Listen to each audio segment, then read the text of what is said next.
بسم اللہ الرحمن الرحیم الحمد للہ وکفیٰ وسلام علی عبادہ الذین اصطفیٰ اما بعد فاعوذ باللہ من الشیطان الرجیم بسم اللہ الرحمن الرحیم وذروا ظاہر الاسم وباطنہ سبحان ربک رب العزة عما یصفون وسلام علی المرسلین والحمد للہ رب العالمین۔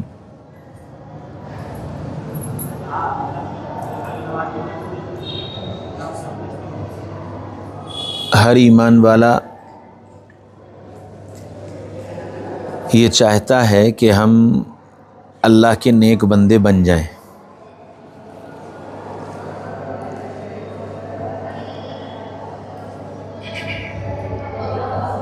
ذرا بھی جس کا دین سے تعلق ہوتا ہے، مسجد سے تعلق ہوتا ہے، اعمال سے تعلق ہوتا ہے، تو اس کی چاہت اور طلب یہ ہوتی ہے کہ میں اللہ کا نیک بندہ اور اللہ کا دوست بن جاؤں۔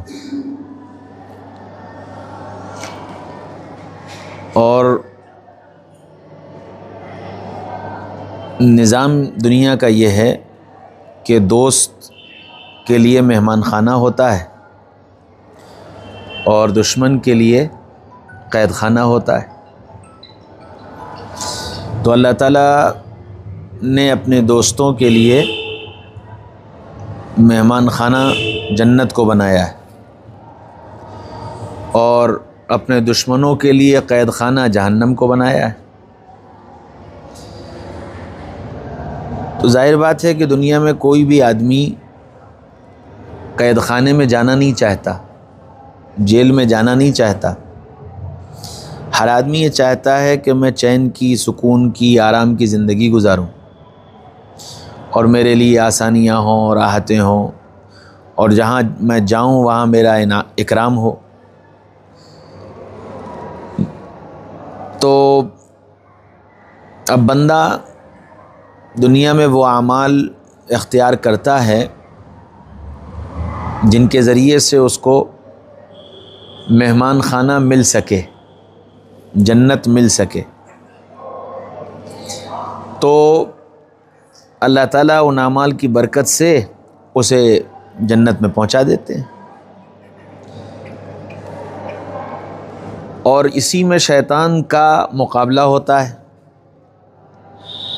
شیطان یہ چاہتا ہے کہ میں قید خانے میں جا رہا ہوں تو میرے ساتھ یہ بھی قید خانے میں جائے۔ تو وہ یہ کوشش کرتا ہے کہ یہ انسان اچھے اعمال نہ کرے،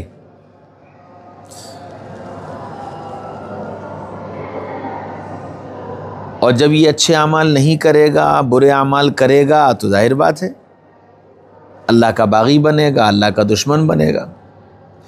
اور جب بغاوت اور دشمنی ہوگی تو ظاہر بات ہے کہ دشمن کے لیے قید خانہ ہے، جہنم۔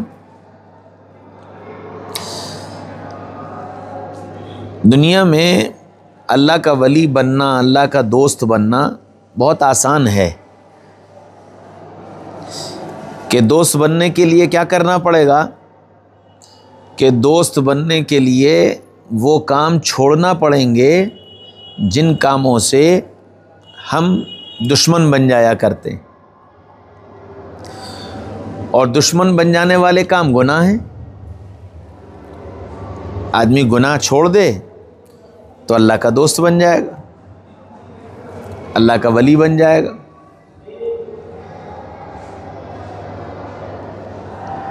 تو ہماری تمہاری سب کی پہلی کوشش یہ ہونی چاہیے کہ ہماری تمہاری زندگی سے گناہ نکل جائیں۔ اچھا، کچھ گناہ ایسے ہیں جو نظر آتے ہیں اور کچھ گناہ ایسے ہیں جو نظر نہیں آتے۔ یعنی کچھ گناہ تو ہم ظاہر سے کرتے ہیں، جیسے چوری کرنا، شراب پینا،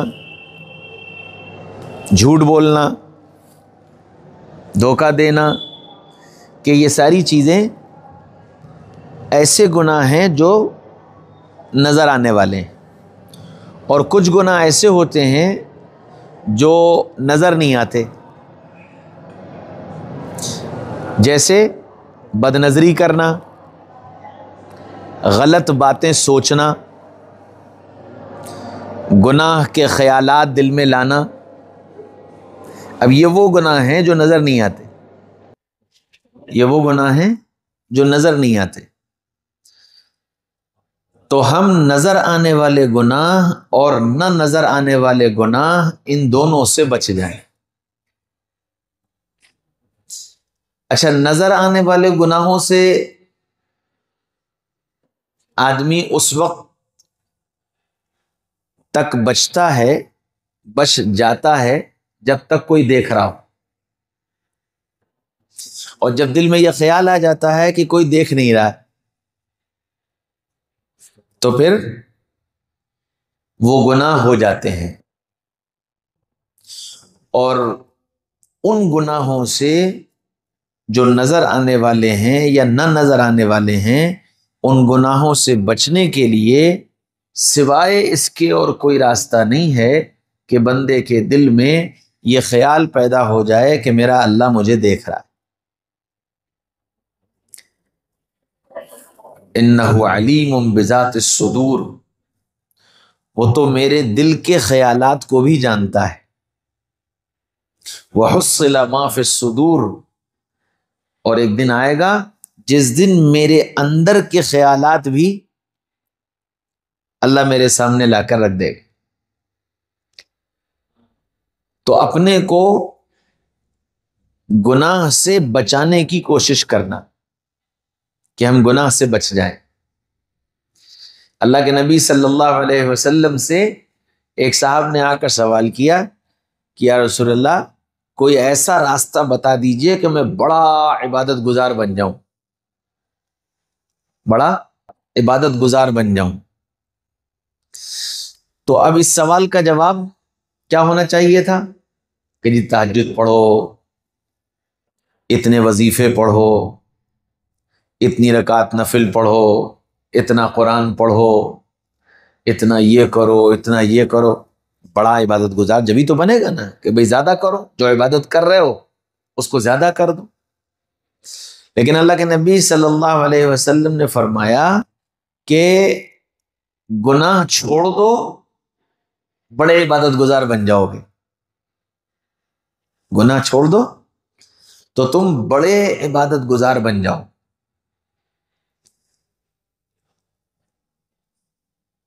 اب ہم اور آپ سب اپنی زندگی میں روزانہ کا یہ جائزہ لیں کہ ہم سے گناہ کتنے ہو رہے ہیں۔ ہمارے خیال کا گناہ، ہماری آنکھ کا گناہ، ہمارے زبان کا گناہ۔ اچھا، ان گناہوں کی وجہ سے سب سے زیادہ دل متاثر ہوتا ہے، یہ دل گندا ہو جاتا ہے۔ جیسے سفید کپڑا، اور سفید کپڑے پر آپ ایک قطرہ سیاہی کا ٹپکا دو تو دور سے نظر آئے گا۔ اچھا، دور سے دیکھنے والے کو اتنا بڑا سفید کپڑا نظر نہیں آ رہا، اس کا وہ ایک دھبا نظر آ رہا ہے کہ جی یہ دھبا لگا ہے۔ ارے بھائی، دھبا تو اتنی سی جگہ پہ لگا ہے، کپڑا تو پورا صاف ہے، لیکن کہتا کیا ہے کہ جی یہ دھبا لگا۔ ایسے ہی اللہ تعالیٰ نے جو دل بنایا ہے، اس دل پر جب ایک گناہ کا دھبا لگ جاتا ہے تو وہ اللہ تعالیٰ کو وہ دھبا نظر آتا ہے کہ میرے بندے کے دل پر یہ گناہ کا دھبا لگا ہے۔ فرشتے کو وہ دھبا نظر آتا ہے کہ یہ اللہ کے بندے کے اس دل پر یہ گناہ کا دھبا لگا ہے۔ تو کیا کرو کہ اس دل کو دھو لو، اور یہ دھبا جو ہے وہ توبہ سے دھل جائے گا۔ اچھا، گناہ کا جذبہ کیوں پیدا ہوتا ہے؟ علماء نے لکھا ہے کہ گناہ کا جذبہ پیدا ہوتا ہے غلط کمائی سے اور غلط لقمے سے. حرام کمائی ہوگی یا حرام لقمہ ہوگا تو لا محالہ گناہ کا داعیہ پیدا ہوگا، گناہ کرنے کا دل چاہے گا. اور جتنی کمائی پاکیزہ ہوگی اتنا اچھے کام کرنے کا دل چاہے گا. اور پھر اللہ تعالی دنیا میں ہم کو دکھا بھی دیتے ہیں، آدمی پیسہ جیسا کماتا ہے ویسے ہی جگہوں پر خرچ ہوتا ہے. ایک بزرگ نے یہ بات کہی کہ بھئی جیسا پیسہ آئے گا ویسے ہی جگہوں پر جائے گا. تو ان کے ایک مرید بیٹھے ہوئے تھے، کہنے لگے حضرت وہ کیسے؟ فرمایا کہ تمہارے پاس پیسے ہیں؟ کہنے لگے ہاں ہیں. کہ جاؤ بازار جاؤ اور جو سب سے زیادہ ضرورت مند تم کو نظر آئے، سب سے زیادہ ضرورت مند نظر آئے، اس کو وہ پیسے دے دے. لیکن پھر اس کے بعد یہ دیکھنا کہ اس نے وہ پیسے کہاں خرچ کیے، اس کے پیچھے پیچھے رہنا ہے. یہ صاحب چلے گئے بازار میں، ڈھونڈتے ڈھونڈتے ڈھونڈتے ان کو ایک آدمی ملا، پیر سے معذور تھا، ہاتھ کٹا ہوا تھا، کپڑوں سے خستہ حال تھا، چہرے سے اس کے پریشانی ٹپک رہی تھی. بہت سارے لوگوں کو دیکھ کر کے ان کو لگا کہ بھائی سب سے زیادہ ضرورت مند یہ آدمی ہے. انہوں نے اس کو پیسے دے دیے، وہ پیسے لے کر چل دیا، یہ اس کے پیچھے پیچھے. وہ ایک دکان میں گیا اور تھوڑی دیر کے بعد اس دکان سے نکل کر کے پھر آگے بڑھا، پھر ایک گھر میں چلا گیا، پھر اس گھر سے نکلا، پھر چلا گیا. اب یہ صاحب پہلے تو اس دکان پہ گئے کہ بھئی یہ آدمی یہاں آیا تھا تو دکان سے اس نے کیا لیا. جب وہ اس دکان پہ پہنچے تو پتہ یہ چلا کہ وہ دکان جو تھی وہ نشے کی دکان تھی. تو اس نے وہاں جا کر کے نشہ کیا، اور پھر نشہ کر کے جب وہ وہاں سے نکلا تو وہ ایک گھر میں داخل ہوا تو وہ اس گھر پر گیا. گھر پہنچا تو پتہ چلا کہ وہ ایک بدکار عورت کا گھر تھا. وہاں جا کر اس نے بدکاری کی اور پھر اپنے گھر چلا گیا. لوٹ کر کے آئے اور آ کر کے انہوں نے ان بزرگ کو پورا قصہ سنا دیا کہ حضرت ایسا ایسا ہوا. پھر حضرت نے اپنی جیب میں ہاتھ ڈالا اور جیب میں سے کچھ پیسے نکالے اور نکال کر کے دیے اور کہا کہ یہ پیسے لے جاؤ، اور تم کو بازار میں جو آدمی ایسا لگے کہ بہت مالدار اور بہت چین و سکون والا، بڑا صاف ستھرا ہوش پوش قسم کا ہے، یہ پیسے اس کو دے دینا، اور پھر یہ دیکھنا کہ وہ کہاں خرچ کرتا ہے. کہنے لگے جی میں نکل گیا بازار میں، دیکھتا رہا، لوگ آ رہے تھے جا رہے تھے. ایک آدمی مجھے نظر آیا، اس کے کپڑے بڑے سفید چمچما رہے تھے، ہاتھ میں بیگ تھیلا لیے ہوئے تھا، اس میں کچھ سامان تھا. تم کہنے لگے مجھے یہ لگا کہ یہ آدمی بڑا، اس کو کوئی ایسی ضرورت نہیں ہے. یہ گئے، انہوں نے کہا کہ بھائی میں آپ کو کچھ ہدیہ دینا چاہتا ہوں. اس نے ان کی شکل کی طرف دیکھا اور وہ ہدیہ قبول کر لیا. اب یہ اس کے پیچھے پیچھے چل دیے. تھوڑی دیر کے بعد انہوں نے دیکھا کہ وہ ایک کوڑے پر گئے اور جو تھیلی ان کے پاس تھی وہ انہوں نے کوڑے پر پھینک دی اور اس کے بعد چل دیے. پھر ایک دکان میں داخل ہوئے، وہاں سے انہوں نے سامان خریدا اور سامان خرید کر کے پھر چلے اور گھر میں چلے گئے.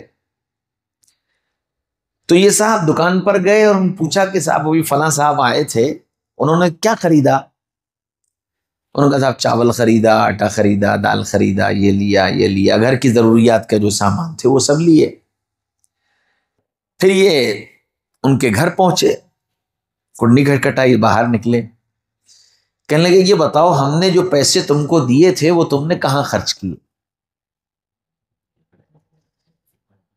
تو وہ صاحب کہنے لگے کہ دیکھو ہے تو یہ راز کی بات، لیکن چونکہ تم نے دیے تھے اور تم سوال کر رہے ہو اس لیے تمہیں بتانا بنتا ہے۔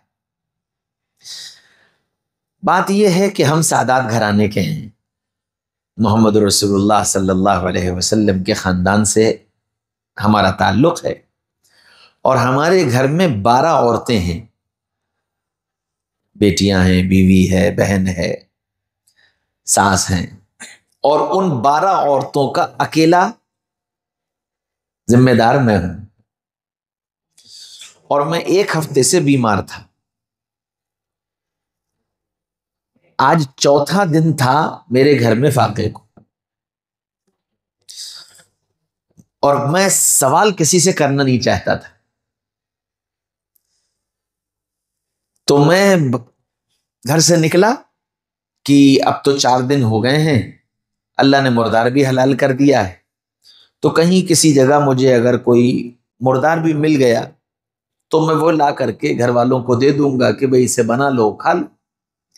تو مجھے ایک جگہ مردار مرغی مل گئی، تو وہ جو تھیلی تھی میں اس تھیلی میں وہ اس مردار مرغی کا گوشت لا رہا تھا۔ پھر راستے میں تم ملے، تم نے مجھے پیسے دیے، تو فوراً دل میں خیال یہ آیا کہ اللہ تعالیٰ نے اب یہ مردار ہمارے لیے حرام کر دیا، کیونکہ اللہ نے ہم کو پیسے دے دیے، تو میں نے وہ کوڑے پر پھینک دیا، اور پھر میں نے سامان خریدا اور گھر والوں کو لا کر دیا۔ آج تمہارے پیسوں کی برکت سے سادات گھرانے کے 12 افراد کے پیٹ میں کھانا پہنچ گیا۔ انہوں نے آ کر کے حضرت کو بتایا، تو حضرت نے فرمایا کہ بس دیکھو یہ ہے پیسے کا فرق، کہ جیسا پیسہ کمایا جائے گا ویسے ہی جگہوں پر اپنے آپ پہنچ جائے گا۔ پھر اسی طرح میری تمہاری زندگی میں بھی حضرت مولانا انعام الحسن صاحب رحمۃ اللہ علیہ فرمایا کرتے تھے کہ خرچ کرنے کی جگہوں پر اگر خرچ نہیں کرو گے تو نہ خرچ کرنے کی جگہوں پر خرچ کرنا پڑے گا، کرنے کے کام نہیں کرو گے تو نہ کرنے کے کام میں لگنا پڑے گا۔ تو گناہ کا جو داعیہ پیدا ہوتا ہے اور انسان گناہ کی طرف جو بڑھتا ہے، اس میں بہت بڑا دخل ہے ہمارے مال کا۔ اس لیے فرمایا اپنی کمائی کو حلال بناؤ، اپنی کمائی کو پاکیزہ بناؤ۔ اس لیے مسلسل چونکہ آج کی دنیا میں کاروبار کی نئی نئی شکلیں وجود میں آ رہی ہیں، ہر دن ایک نئی شکل، اور ان شکلوں کے بارے میں ہم شریعت کیا کہتی ہے یہ نہیں پوچھتے، ہمیں اتنا نظر آتا ہے کہ ہاں یہ لگایا یہ ہوا، یہ لگایا یہ فائدہ ہوا، ایسا کر لیا تو یہ ہو گیا، ایسا کر لیا تو یہ ہو گیا۔ اب وہ شکل جائز ہے نہیں ہے، اختیار کرنی چاہیے نہیں کرنی چاہیے، اچھا، یا پھر ہم مسئلہ معلوم کرتے ہیں کر لینے کے بعد، جب ہو جاتا ہے تب معلوم کرتے ہیں کہ جی ہم نے ایسا کر دیا، ایسا کر دیا، ایسا کر دی، یہ صحیح ہے، بس تو کر لیا، اب صحیح اور غلط تو بات کی بات ہے۔ تو سب سے پہلی بات کہ اپنی کمائی کو حلال بنائے۔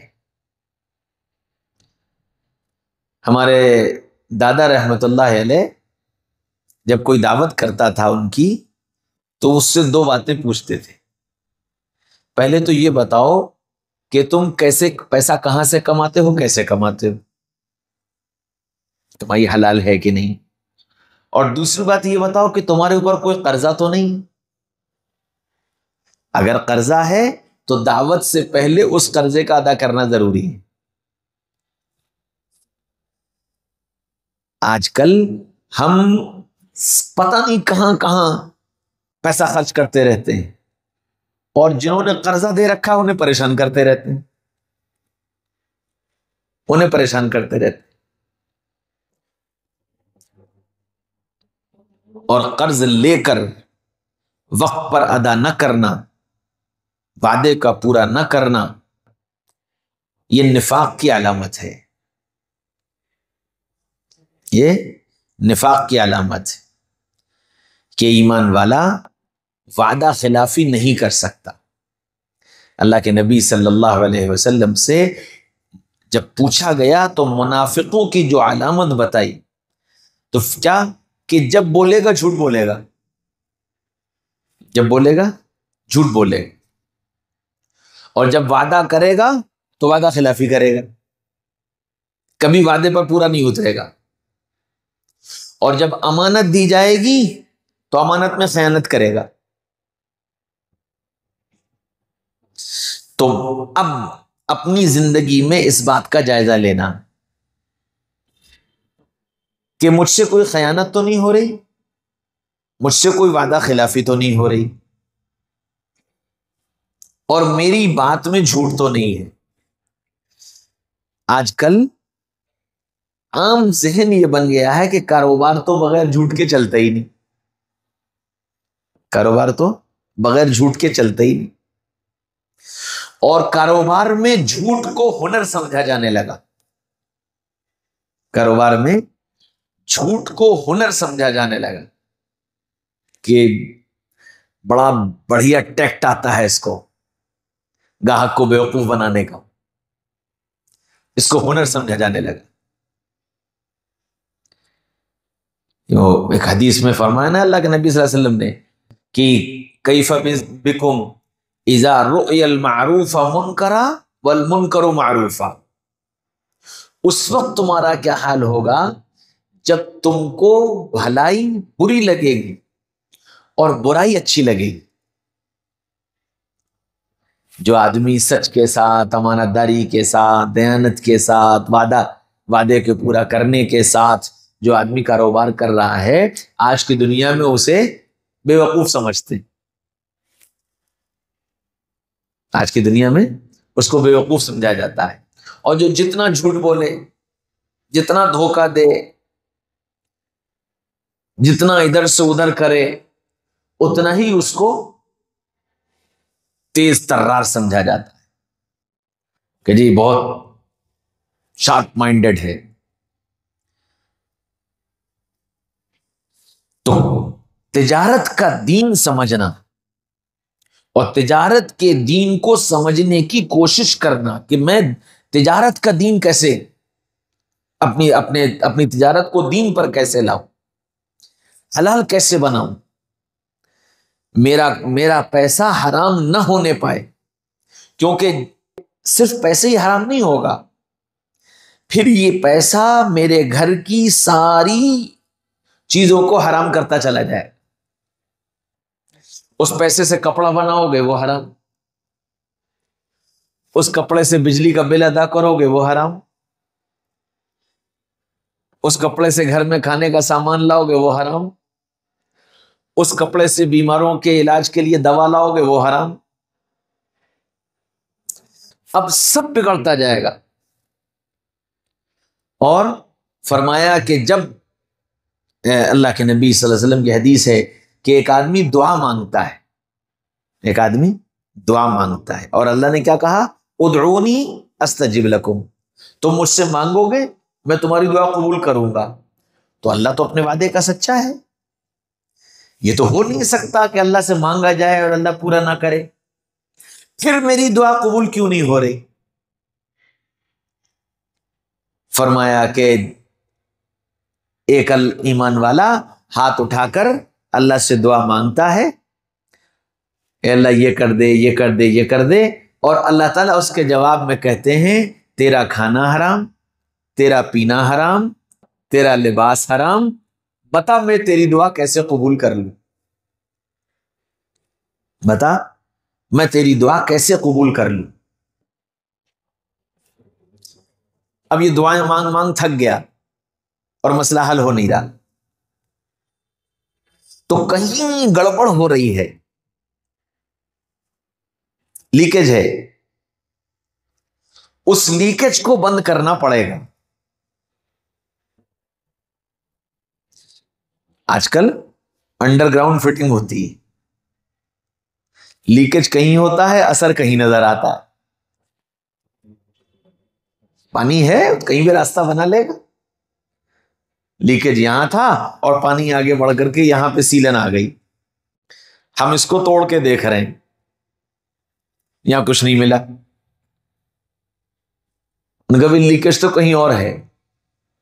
تو اب بالکل یہی حال ہماری زندگی کا ہے کہ ہم جہاں سے اصل ہماری رکاوٹ ہے، ہم اس رکاوٹ کو دور نہیں کر رہے ہیں، اور کیا کہتے ہیں کہ جی کوئی وظیفہ بتا دو، کوئی دعا بتا دو، میں یہ بھی پڑھ رہا ہوں، میں یہ بھی پڑھ رہا ہوں، میں یہ بھی کر رہا ہوں، میں یہ بھی کر رہا ہوں، مسئلہ حل نہیں ہو رہا. لیکیج کہیں اور ہے. اس لیکیج کو بند کرنا ہے. ہماری کمائی جیسے جتنی پاکیزہ ہو جائے گی، اللہ تعالیٰ اس کی برکت سے دل کو منور کر دے گا، اور دل گناہ سے پاک ہو جائے گا تو اللہ اپنا دوست بنا لے گا. اللہ سے دوستی کوئی مشکل کام نہیں ہے، بہت آسان کام ہے. حضرت تھانوی رحمۃ اللہ علیہ نے لکھا ہے کہ متقی بننا اتنا ہی آسان ہے جتنا باوضو رہنا. کہ باوضو رہنے کے لیے کیا کرنا پڑتا ہے؟ وضو ٹوٹ گیا، وضو کر لو، پھر باوضو ہو گئے. بھائی ہم گھر سے وضو کر کے چلے، باوضو تھے، راستے میں وضو ٹوٹ گیا، اب کیا کریں؟ پھر سے وضو کر لو، باوضو ہو گئے. کہ بس ایسے ہی متقی بننا ہے کہ آدمی نے اپنے آپ کو تقوی پر لانے کی نیت کر لی اور تقوی پر چل پڑا، پھر اس سے کوئی غلطی ہو گئی، کوئی گناہ ہو گیا، توبہ کر لے، پھر متقی بن گیا. متقی بننا کوئی مشکل کام تھوڑی ہے. اپنے کو گناہ سے بچا لینا اور اپنی غلطیوں پر ندامت اور توبہ کر لینا، کہ یہ ہم کو متقی بنا دے گا.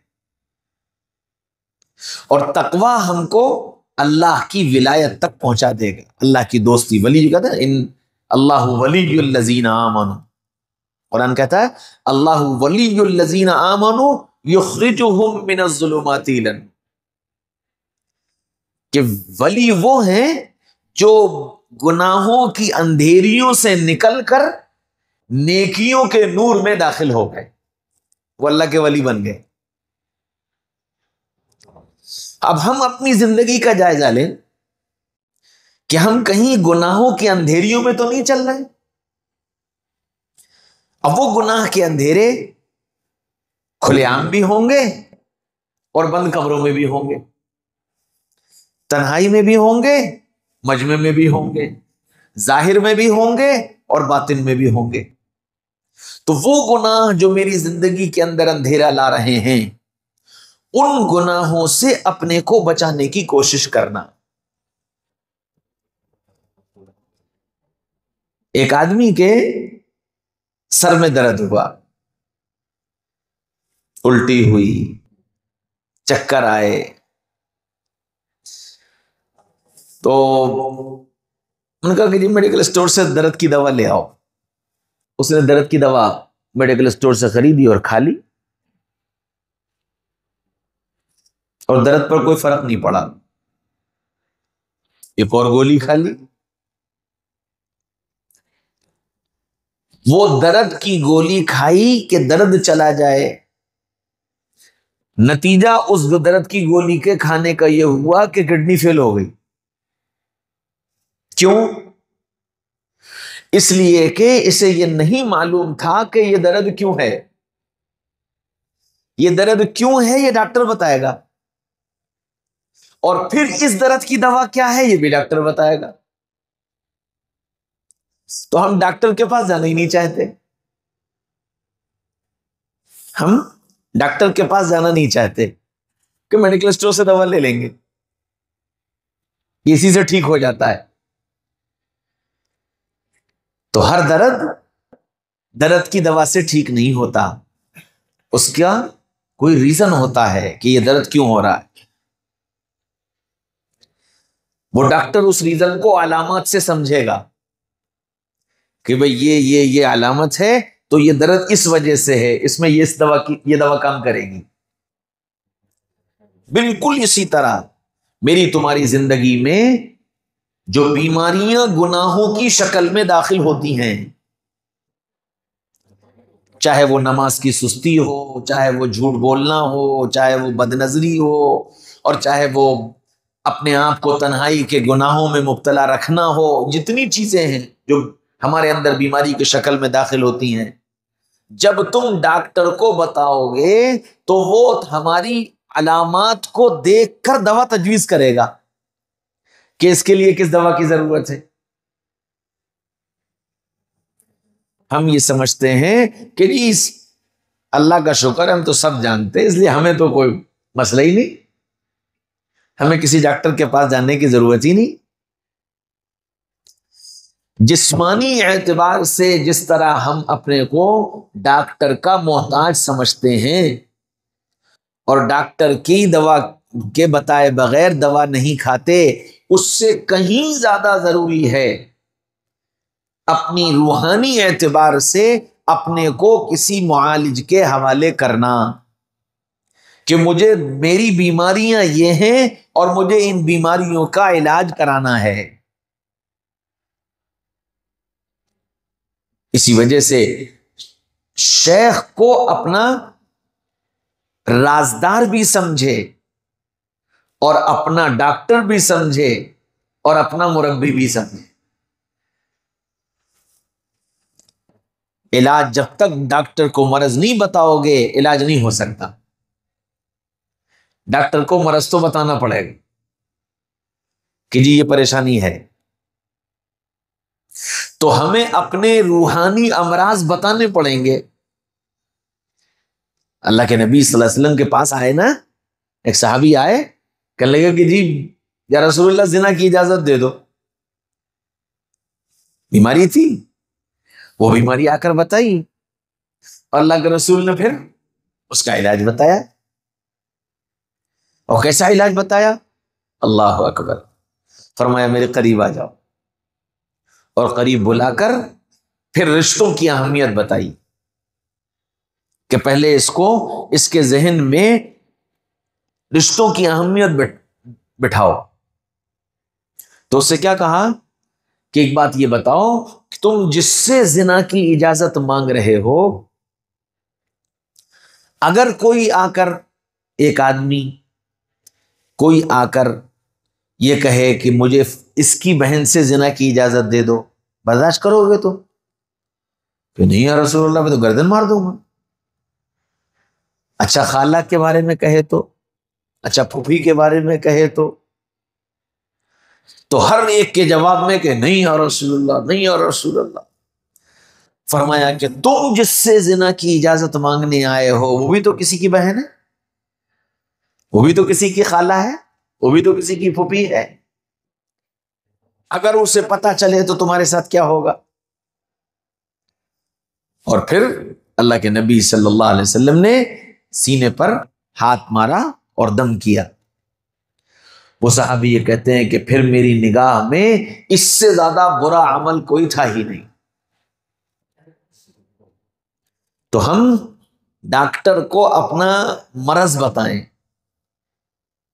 اور پھر اس مرض کا جو علاج تجویز ہو وہ علاج کریں۔ اچھا ہم مرض کیوں نہیں بتاتے؟ مرض اس لیے نہیں بتاتے کہ اپنے کو بیماری نہیں سمجھتے۔ علاج کون کرے گا؟ جو اپنے کو بیمار سمجھے گا۔ جو بیماری نہیں سمجھ رہا تو وہ علاج کس بات کا کرے گا؟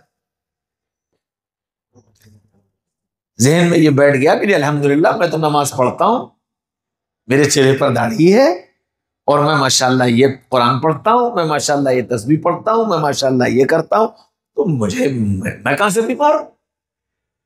میں تو صحت مند ہوں۔ جب یہ ذہن میں ہی نہیں ہے کہ میں بیمار ہوں تو آدمی ڈاکٹر کے پاس جائے گا کیوں؟ علاج کرے گا کیوں؟ ایک صاحب تھے،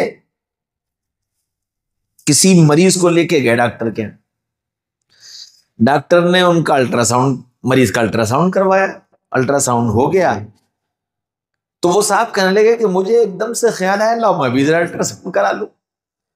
گئے تھے تیماردار بن کر اور اس خیال سے کہ جی جلدی سے کرا کر کے آ جاؤں گا. جب ان کا الٹرا ساؤنڈ ہو گیا تو ان کے دل میں یہ خیال آیا کہ لاؤ میں بھی اپنا الٹرا ساؤنڈ کرا لوں. ان کا جب الٹرا ساؤنڈ تو وہ جو مریض گیا تھا اس کا الٹرا ساؤنڈ نارمل آیا کہ جی بالکل ٹھیک.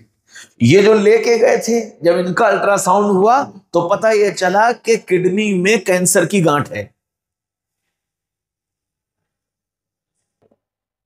اور پتہ ہی نہیں.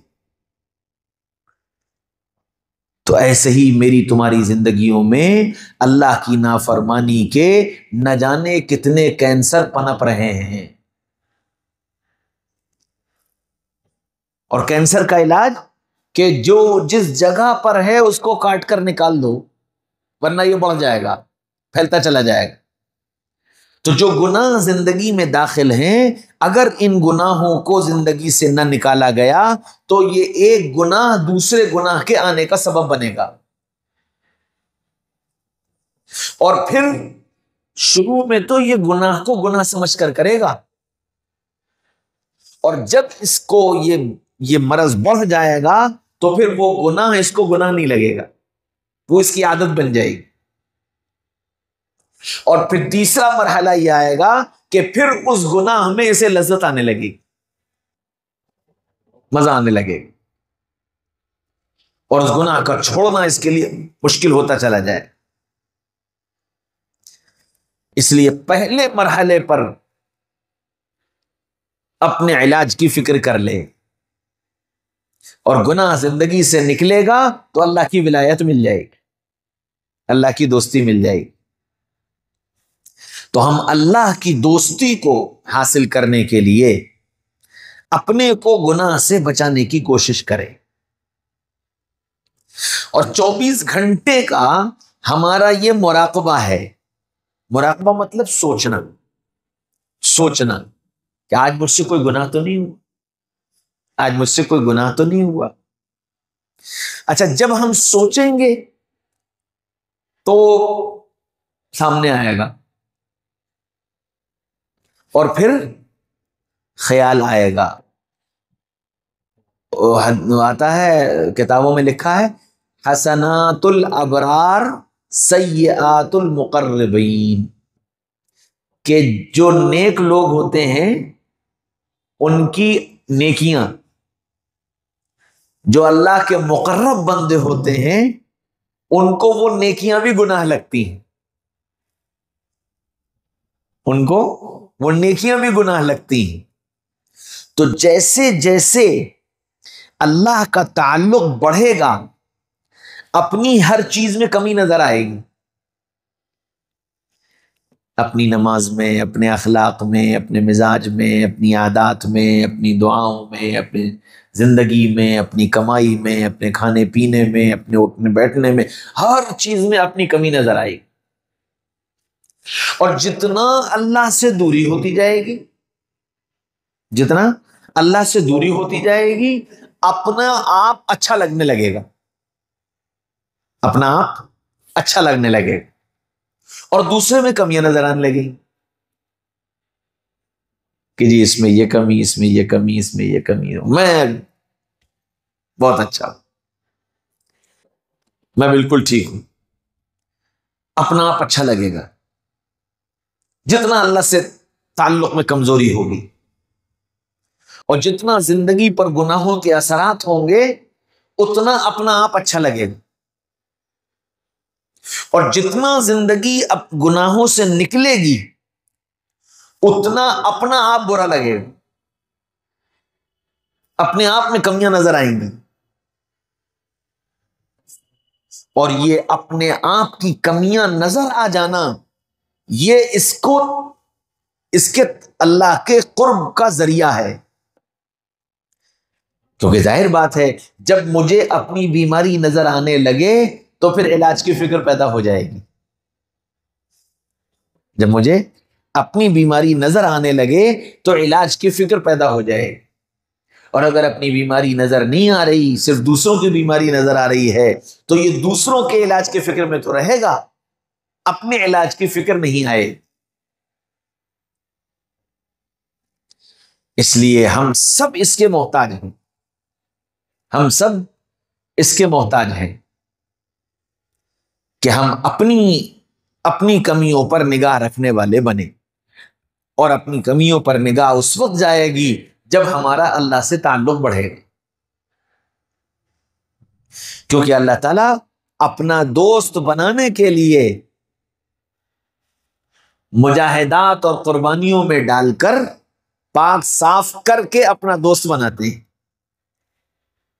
کہ میرا بندہ گناہوں سے پاک صاف ہو جائے۔ اللہ ولی الذین آمنوا یخرجہم من الظلمات الی النور، کہ گناہوں کے اندھیروں سے نکل کر یہ نیکیوں کے نور کی طرف چلا جائے۔ اور اس کے مقابلے پر شیطان اور شیطان کے جتنے ایلچی ہیں وہ کیا چاہتے ہیں؟ والذین کفروا اولیاؤہم الطاغوت یخرجونہم من النور الی الظلمات، کہ شیطان اور اس کے ساتھی اور اس کے دوست اور اس کے ہمنوا اور اس کے کام کرنے والے وہ یہ چاہتے ہیں کہ تم نیکیوں کی نورانی زندگی سے نکل کر گناہوں کی اندھیریوں میں داخل ہو جاؤ، وہ یہ چاہتے ہیں۔ تو پھر ہر موقع پر گناہ کا ایک موقع سامنے لا کر رکھ دیتے ہیں، پھر یہ گناہ، یہ گناہ، یہ گناہ، اس گناہ کی یہ لذت، اس گناہ کی یہ لذت، اس گناہ کی یہ لذت، اس گناہ میں یہ مزہ، اس گناہ میں یہ مزہ، وہ گناہوں کے فائدے بتاتا ہے۔ اور تعلق مع اللہ کی جہاں کمزوری ہوتی ہے پھر وہ گناہوں کی لذتیں اس کو اپنی طرف کھینچ لیتے ہیں، اور یہ گناہوں کے دلدل میں پھنستا چلا جاتا ہے، ایک کے بعد دوسرا اور دوسرے کے بعد تیسرا اور تیسرے کے بعد چوتھا۔ اسی وجہ سے اللہ کے نبی صلی اللہ علیہ وسلم نے فرمایا کہ استغفار کی کثرت کیا کرو، کہ استغفار کی کثرت تم کو گناہوں سے بھی پاک کرے گی اور تمہاری زندگی کے اندر برکتوں کے دہانے بھی کھولے گی۔ قرآن پاک کے اندر اللہ تعالیٰ نے استغفار کے جو فائدے بیان کیے ہیں، فرمایا یرسل السماء علیکم مدرارا، کہ اگر تم سچے دل سے استغفار کرنے والے بن جاؤ گے تو اللہ تعالیٰ تمہارے لیے رحمتوں کی بارشیں اتار دے گا، رحمتوں کی بارش۔ یرسل السماء علیکم مدرارا، تم استغفار کرنے والے بن جاؤ گے اور اپنے کو گناہوں سے پاک صاف کر لو گے تو وَيُمْدِدْكُمْ بِأَمْوَالٍ وَبَنِينَ، اللہ تعالیٰ تمہارے مال میں اور تمہاری اولاد میں اللہ برکتیں عطا فرما دے گا۔ یہ استغفار کا فائدہ ہے۔ وَيَجْعَلْ لَكُمْ جَنَّاتٍ وَيَجْعَلْ لَكُمْ أَنْهَارًا، اور تم اگر استغفار کے پابند بن گئے تو اللہ تعالیٰ اس دنیا کو بھی تمہارے لیے جنت بنا دے گا اور آخرت بھی تمہارے لیے ایسی جنت اور ایسے باغات تیار کرے گا جن کے نیچے نہریں جاری ہوں، اور یہ سب استغفار پر ہے، کیونکہ ان آیات سے پہلے جو آیت ہے فَقُلْتُ اسْتَغْفِرُوا رَبَّكُمْ إِنَّهُ كَانَ غَفَّارًا، اے محمد صلی اللہ علیہ وسلم ان سے کہیے کہ تم اللہ سے توبہ کرو، معافی مانگو، وہ بہت معاف کرنے والا ہے، توبہ کر لو گے تو یہ سب ہوگا۔ تو ہم اپنی زندگی میں گناہوں سے اپنے کو نکالنے کی کوشش، دیکھو گناہ سے کوئی پاک نہیں ہے، گناہ سے کوئی پاک نہیں ہے، دنیا میں ہم آئے ہیں تو ہمارے ساتھ گناہ لگا ہے، کیونکہ نفس، شیطان، غفلت، برے دوست، برا ماحول، یہ سب، اور اس میں ایک چیز کا اضافہ، برے آلات، یہ سب گناہوں کی طرف کھینچنے والے، اور ان کے بیچ میں ہمیں رہنا ہے۔ ایک آدمی 24 گھنٹے کیسے لڑ سکتا ہے؟ 24 گھنٹے لڑے اور 24 گھنٹے جیت جائے، کہاں سے ممکن ہے؟ وما ابرئ نفسی ان النفس لامارۃ بالسوء الا ما رحم ربی۔ یوسف علیہ السلام نبی ہیں، اور نبی معصوم ہوتا ہے، نبی سے گناہ نہیں ہو سکتا، نبی سے گناہ نہیں ہو سکتا، نبی معصوم ہے۔ لیکن جب زلیخا سے بچ گئے اور باہر نکل آئے تو کیا کہا؟ ما ابرئ نفسی، میں اپنی نفس کی برات نہیں کرتا کہ جی میں تو نبی تھا، مجھے تو بچنا ہی تھا، اور میں تو گناہ کر ہی نہیں سکتا تھا، اور مجھ سے تو گناہ ہو ہی نہیں سکتا تھا، یہ باتیں نہیں کی، بلکہ کیا کہا؟ وما ابرئ نفسی ان النفس لامارۃ بالسوء، میں اپنے نفس کی پاکیزگی بیان نہیں کرتا، نفس کا تو حال یہ ہے کہ وہ ہر وقت گناہ پر اکساتا ہے، ہر وقت، سوتے جاگتے اٹھتے بیٹھتے، جب موقع ملے گا کر گناہ کر گناہ کر گناہ کر گناہ۔ اب ظاہر بات ہے جو اس طرح کوئی آدمی جان کے پیچھے لگا ہوا ہو تو کب تک آدمی بچے گا؟ پھر کیا فرمایا؟ الا ما رحم ربی، ہاں گناہ سے بس وہ بچ پائے گا جس پر اللہ رحم فرما دے، جس پر اللہ رحم فرما دے وہ بچ پائے گا۔ تو کیا ہوگا کہ ہم سب دنیا کے اندر جو آئے ہیں، ہماری زندگی کبھی گناہ کبھی توبہ، کبھی گناہ کبھی توبہ، کبھی نیکی کبھی گناہ، کبھی نیکی کبھی گناہ، یہ میری تمہاری زندگی میں چلتا رہے گا۔ تو اب کیا کرے کہ ہر وقت کی اپنی نگرانی کر لے، باوجود کوشش کہ میں گناہ سے نہیں بچ پایا اور گناہ ہو گیا، انسان ہوگا، گناہ ہو گیا تو کیا کرو؟ توبہ کر لو۔ کل بنی آدم خطاؤن، سارے انسان، کیا فرما رہے؟ سارے انسان گناہ گار ہیں، سارے انسان گناہ گار ہیں، وخیر الخطائین التوابون، لیکن سب سے اچھے گناہ گار وہ ہیں جو توبہ کرنے والے، اور اللہ کو توبہ سب سے زیادہ پسند ہے۔ نبی عبادی انی انا الغفور الرحیم، میرے بندوں کو بتاؤ میں بہت معاف کرنے والا اور بہت مہربان ہوں۔ تو ہم روزانہ اپنی غلطیوں پر توبہ کر کے اپنی زندگی کو صحیح رخ پر لانے کی کوشش کرتے رہیں۔ یہ کوشش کرتے کرتے مر گئے تو اللہ توبہ کرنے والوں میں کھڑا کرنے، اللہ توبہ کرنے والوں میں کھڑا کر لے۔ زندگی کی پاکیزگی کا تو ہم میں سے کوئی اعلان کر ہی نہیں سکتا، کوئی کہہ ہی نہیں سکتا کہ میں پاک صاف ہوں، پاکیزہ ہوں۔ ہر ایک اپنے بارے میں خوب جانتا ہے، میں کیسا ہوں یہ میں سب سے چھپا لوں گا، لیکن میں اپنے آپ سے تو نہیں چھپا پاؤں گا میں کیسا ہوں،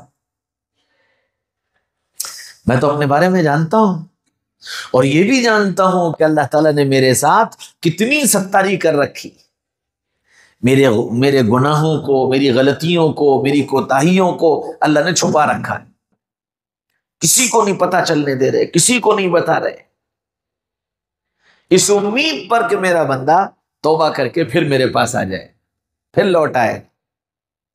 تو ہم گناہ سے توبہ کر کے اللہ کی ولایت، اللہ کی محبت اور اللہ کی دوستی کو حاصل کرنے کی کوشش کریں۔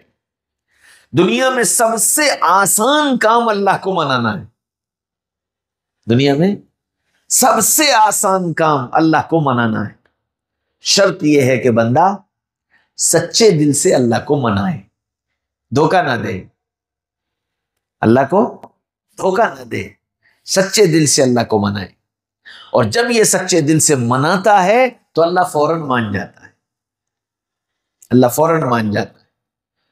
ہم دنیا کو تو دھوکہ دے سکتے ہیں، اللہ کو دھوکہ نہیں دے سکتے۔ اللہ ہمارے دلوں کے حال جانتا ہے کہ اس کی توبہ کیسی ہے، اس کے ارادے کیا ہیں، اس کی سوچ کیا ہے؟